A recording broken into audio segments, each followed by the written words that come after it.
हरे कृष्णा, राधे राधे, जय श्रीमन नारायण। कैसे हैं आप लोग? आशा करती हूँ कि श्री हरे की कृपा आप सभी पर बनी रहे, आप सभी स्वस्थ हो, अच्छे हो। इसी के साथ आज हम सुनेंगे हरि नाम के चमत्कार। तो आइए ज़्यादा देर न करते हुए कहानी को सुनते हैं। एक गांव में गोपाल नाम का एक जवान रहता था। गोपाल बहुत ही गरीब था, उसका कोई परिवार नहीं था, वह अनाथ था। उसके पास संपत्ति के नाम पर केवल एक घर और एक गाय थी। गोपाल के पास खेती बाड़ी करने के लिए भी कोई ज़मीन नहीं थी, इसलिए वह अपना गुजारा जंगल में लकड़ियां काटकर उन्हें बाजार में बेचकर किया करता था। इसी तरह से उसका जीवन यापन हो रहा था। लेकिन इतनी गरीबी होने के बावजूद भी गोपाल जो है वो परमात्मा से कभी कोई शिकायत नहीं करता। रोज़ सुबह जल्दी उठता और प्रभु के नाम का स्मरण करता था। फिर उसके बाद वह अपने बाकी काम को शुरू करता था। गोपाल भगवान श्री कृष्ण को बहुत मानता था। गरीब होने के बावजूद भी वह लोगों की जितना हो सके मदद करता था, उनकी सेवा करता था। गोपाल रोज़ सुबह उठकर जंगल से लकड़ियां काट कर लाता और उन्हें बाजार में बेचकर जो भी पैसे मिलते थे उससे वह अपना गुजारा किया करता था।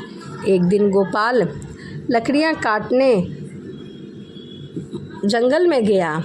उस दिन उसका काम जल्दी ख़त्म हो गया। वह लकड़ियों को बेचने के लिए बाज़ार की तरफ चल दिया। लेकिन उस दिन गर्मी बहुत ज़्यादा थी, इसीलिए गोपाल का गला सूख रहा था। उसने आसपास देखा, लेकिन उसे कोई भी नदी, तालाब कुछ भी दिखाई न दिया। वह अपनी प्यास बुझा न सका। थोड़ी दूर चलने के बाद गोपाल को एक झोपड़ी नज़र आई।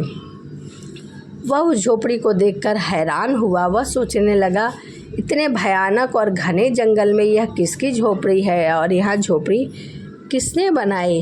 फिर गोपाल ने सोचा कि शायद मुझे यहाँ से पीने के लिए कुछ जल मिल जाए। यह सोचकर गोपाल झोपड़ी के पास पहुँचा। झोपड़ी के पास पहुँचकर गोपाल ने आवाज़ लगाई। गोपाल की आवाज़ सुनकर एक लड़की झोपड़ी से बाहर आई। उसने गोपाल से पूछा, आप कौन हो और आवाज़ क्यों लगा रहे हो? गोपाल ने कहा, मैं एक लकड़हारा हूँ। मैं इस जंगल में लकड़ी काटने जा रहा था, लेकिन मुझे बहुत तेज प्यास लगी है। मुझे आपकी झोपड़ी नज़र आई तो मैंने सोचा शायद पीने के लिए कुछ जल मिल जाए। लड़की ने उससे कहा, आप यहीं रुकिए, मैं अभी आपके लिए पानी लेकर आती हूँ। यह कहकर लड़की घर के अंदर गई और गोपाल के लिए पानी लेकर आई। गोपाल ने पानी पिया, जिससे उसकी प्यास बुझ गई। फिर उसने लड़की से पूछा, आप कौन हो और इस खतरनाक जंगल में क्या कर रही हो? लड़की ने कहा, मेरा नाम ललिता है। मैं इस जंगल में अकेली रहती हूँ। पहले मेरे साथ इस जंगल में मेरे दादाजी भी रहते थे, लेकिन कुछ दिन पहले ही उनकी मृत्यु हो गई। गोपाल ने उनकी बात सुनकर कहा, और आपके माता पिता कहाँ हैं? ललिता ने कहा, जब मैं छोटी थी तभी मेरे माता पिता की मृत्यु हो गई। मेरे दादा जी ने ही मुझे रखा था, मगर अब वह भी मुझे छोड़कर चले गए। गोपाल ने उनकी बात सुनकर कहा, तुम अकेले इस जंगल में डरती नहीं हो? तुम्हें डर नहीं लगता? ललिता ने कहा, डर तो लगता है, पर मुझे अब इस जंगल की आदत हो गई है। यहाँ रहते हुए मेरा आधा जीवन तो कट गया, बाकी बचा हुआ जीवन भी कट जाएगा। अब देखने लायक रह ही क्या गया? माँ बाप बचपन में चले गए, दादाजी थे वह भी मुझे छोड़कर चले गए। गोपाल ने उसकी बातें सुनकर कहा, मेरा जीवन भी तुम्हारे जैसा है। मेरा भी इस दुनिया में कोई नहीं है। मैं खुद गांव में अकेला रहता हूँ और लकड़ियाँ काटकर बेचकर अपना गुजारा करता हूँ। ललिता ने गोपाल की बात सुनकर कहा, मेरे पास केवल मेरे दादाजी ही थे। दादाजी को हमेशा मेरी शादी की चिंता सताती थी। वह हमेशा यही सोचते थे कि उनके जाने के बाद मेरा क्या होगा, जिसके कारण उन्होंने एक दो जगह मेरी शादी के लिए बात की, लेकिन मेरी एक आँख ना होने के कारण मुझसे कोई भी शादी करने को तैयार नहीं है। ललिता की बात सुनकर गोपाल के मन में विचार आया। उसने ललिता से कहा, मैं तुम्हें एक बात बताना चाहता हूँ, लेकिन वह बात तुमसे मुझे बोलते हुए डर लगता है। ललिता ने कहा, क्या बात है, बताओ, जो कुछ भी हो वह बताओ। गोपाल ने कहा कि क्या तुम मुझसे शादी करोगी? ललिता एकदम चौंक गई। गोपाल बोला, तुम मुझे मना भी कर सकती हो, तुम्हारी मर्जी है। मेरा इस दुनिया में तुम्हारी तरह कोई नहीं है और तुम्हारा भी कोई नहीं है, इसीलिए मैंने यह कहा है कि तुम मुझसे विवाह कर लो, बाकी तुम्हारी इच्छा। हम दोनों एक दूसरे का ख्याल रखेंगे, सहारा बनेंगे। ललिता ने उसकी बात सुनकर कहा, लेकिन तुम मुझसे ही शादी क्यों करना चाहते हो? मेरी तो एक आँख भी नहीं है। गोपाल ने कहा, मुझे इससे कोई फ़र्क नहीं पड़ता, तुम सिर्फ यह बताओ कि तुम मुझसे शादी करोगी या नहीं। उसके बाद गोपाल और ललिता ने मंदिर में जाकर शादी कर ली। फिर उसके बाद गोपाल ललिता को लेकर अपने घर को चला गया। घर पहुंचकर गोपाल ने ललिता से कहा, देखो यह मेरा छोटा सा घर है और यहाँ तुम्हारा स्वागत करने वाला भी कोई नहीं है, लेकिन तुम इस बात को सोचकर दुखी मत होना। आज से यह याद रखना कि तुम ही इस घर की मालकिन हो और तुम्हें ही सब कुछ देखना है। गोपाल की शादी की बात धीरे धीरे गांव में फैल गई। सुनते ही गांव वाले गोपाल के घर आने लगे और आवाज़ लगाते। गोपाल ने उनकी आवाज़ सुनकर ललिता से कहा, लगता है इनको भी हमारी शादी की खबर लग गई, इसीलिए यह मिलने आए हैं। यह कहकर गोपाल बाहर गया। गांव वाले ने गोपाल से कहा, हम तो तुम्हें बहुत भोला भाला समझते थे, लेकिन तुम तो बहुत तेज़ निकले, अपनी शादी की खबर तक किसी को नहीं होने दी। गोपाल ने उनकी बात सुनकर कहा, अरे बाबा, यह सब इतनी जल्दी हुआ कि मुझे बताने का मौका भी नहीं मिला। तभी एक औरत ने कहा, भैया यह सब तो ठीक है, लेकिन क्या हमें दुल्हन से नहीं मिलवाओगे, दुल्हन का मुखड़ा नहीं दिखलाओगे? गोपाल ने कहा, क्यों नहीं, अभी बुलाता हूँ। यह कहकर गोपाल ने ललिता को आवाज़ लगाई और कहा, देखो तुमसे कोई मिलने आया है। ललिता बाहर आई तो गांव वाले उसे देखकर चौंक गए। तभी एक लड़की ने कटाक्ष करते हुए पूछा, गोपाल भैया, इनकी आंखें किसने फोड़ दी? तुमने शादी से पहले यह नहीं देखी थी क्या? अगर तुम्हें शादी करनी थी तो हमें बता दिए होते। अंधी लड़की से शादी करने की क्या ज़रूरत थी? अपनी इतनी बुराई सुनने के बाद भी वह चुपचाप खड़ी थी। सभी गांव वाले ललिता का मजाक उड़ाने लगे। तभी गोपाल को गुस्सा आ गया। उसने कहा, मेरी धर्म पत्नी अंधी सही, लेकिन यहाँ तुम लोगों को किसने बुलाया? उसकी बात सुनकर एक लड़की ने कहा, हमें किसी ने नहीं बुलाया, यह तो हमें ही शौक चढ़ा था दुल्हन देखने का, लेकिन तुम्हारी दुल्हन को देखने के बाद पता नहीं हमारा दिन कैसा गुजरेगा। एक दिन ललिता ने गोपाल से कहा, तुम तैयार हो जाओ, तब तक मैं नदी से पानी लेकर आती हूँ। यह कहकर ललिता पानी लेने चली गई। जब वह नदी पर पानी लेने पहुँची तो नदी पर गांव की कुछ औरतें खड़ी हुई, जो ललिता को देखकर उसका मजाक उड़ाने लगी। कहने लगी, आज इसको ऐसा सबक ज़रूर सिखाएंगे कि अगली बार यह पानी लेने के बारे में सोचेगी भी नहीं। फिर सभी औरतें आपस में मिलकर उसके अंधेपन का मजाक उड़ाने लगे, परंतु ललिता ने कोई जवाब नहीं दिया, चुपचाप खड़ी रही। फिर जब बहुत देर हो गई, उन औरतों ने ललिता को पानी तक भरने नहीं दिया।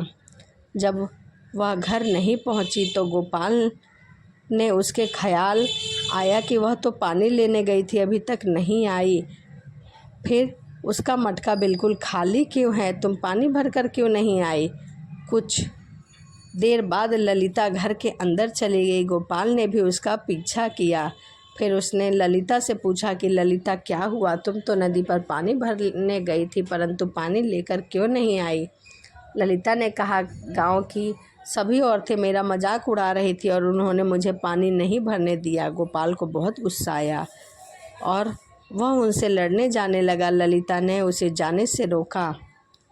तब गोपाल ने कहा, मैंने तो तुमसे शादी इसलिए की थी कि तुम्हारा जीवन सुखी कर सकूं, पर मुझे नहीं पता था कि गांव वाले इतने नीचे गिर जाएंगे। ललिता यह सब बातें सुनकर परेशान होने लगी। पिछले जन्म के कर्म है जो मुझे यह सब कुछ भोगना पड़ रहा है। गोपाल ने उसकी बातें सुनकर कहा, तुम परेशान मत हो, भगवान श्री कृष्ण सब ठीक कर देंगे। उसके बाद गोपाल ने कुछ सोचा और फिर ललिता से कहा, अब हम इस गांव में नहीं रहेंगे, हम इस गांव को छोड़ देंगे और शहर में जाकर रहेंगे, वहाँ मुझे कोई ना कोई काम अवश्य मिल जाएगा। ललिता ने उनकी बात सुनकर कहा, फिर हमारे घर बाहर का क्या होगा और हमारी गाय का ख्याल कौन रखेगा? गोपाल ने कहा, तुम उसकी चिंता मत करो, पास वाले गांव में मेरा एक दोस्त रहता है जो अपनी गाय को ले जाएगा, वह तुम ज़्यादा मत सोचो। ऐसा विचार करके रात के समय गोपाल और ललिता सिर पर पोटली रखकर गांव के बाहर जाने लगे। तभी अचानक से उनके सामने एक महात्मा जी बैठे हुए नजर आए। महात्मा के चेहरे पर बहुत तेज था। गोपाल और ललिता ने उन्हें देखकर उनके चरणों पर माथा टेका और उनके सामने हाथ जोड़कर बैठ गए। गोपाल ने पूछा, गुरुजी आप कौन हैं और इस भयानक जंगल में क्या कर रहे हैं? महात्मा ने उनकी बातों का कोई जवाब नहीं दिया और उनसे पूछा कि तुम कहाँ जा रहे हो? महात्मा का आदेश मानकर गोपाल और ललिता अंदर सोने के लिए चले गए। सुबह 5 बजे गोपाल और ललिता उठे और भगवान की कृपा से उन ईश्वर का नाम जपने लगे। अपना नित्य नेम पूरा करने के बाद दोनों महात्मा के पास बाहर आए। महात्मा बैठे उनका इंतजार कर रहे थे। दोनों ने महात्मा को प्रणाम किया। महात्मा ने ललिता से कहा, बेटा सामने जो नदी है तुम उसमें भगवान का नाम लेकर स्नान करो। ललिता महात्मा की बात मानकर नदी के पास चली गई और ओम भगवते नमः, ओम श्री भगवते वासुदेवाय नमः का जाप करके नदी में उतर गई। जब उसने पानी में डुबकी लगाई और उसके बाद बाहर आई तो वह ज़ोर ज़ोर से गोपाल को आवाज़ देने लगे। गोपाल ललिता की आवाज़ सुनकर उनके पास दौड़कर पहुंचा। ललिता की खुशी का ठिकाना नहीं था। उसकी दोनों आंखें वापस आ गई। गोपाल को उसकी बात पर विश्वास नहीं हुआ, लेकिन जब उसे ध्यान से देखा तो उसे विश्वास हो गया। ललिता ठीक हो गई। लेकिन यह चमत्कार हुआ कैसे? गोपाल और ललिता को कुछ भी समझ नहीं आ रहा था। यह बात जानने के लिए दोनों आपस में महात्मा के पास गए, लेकिन जब दोनों वहां पहुंचे तब तक महात्मा उनकी झोपड़ी में नहीं थे। दोनों को यह देखकर चकरा गए दोनों, लेकिन नाम जपने लगे। इसीलिए वह समझ गए थे कि यह ईश्वर का ही चमत्कार है, यह श्री कृष्ण का चमत्कार है। गोपाल तो इस बात पर पहले भी विश्वास करता था, लेकिन अब ललिता को भी ईश्वर पर विश्वास हो गया था। ईश्वर की कृपा से गोपाल और ललिता शहर को चले गए। दोनों को काम मिल गया। बहुत मेहनत और ईमानदारी से कार्य को करने लगे, इसीलिए कुछ समय के बाद ही उनकी गरीबी दूर हो गई। तो यह कहानी हमें क्या सिखाती है कि हमें किसी का मजाक नहीं उड़ाना चाहिए, ईश्वर पर विश्वास रखना चाहिए।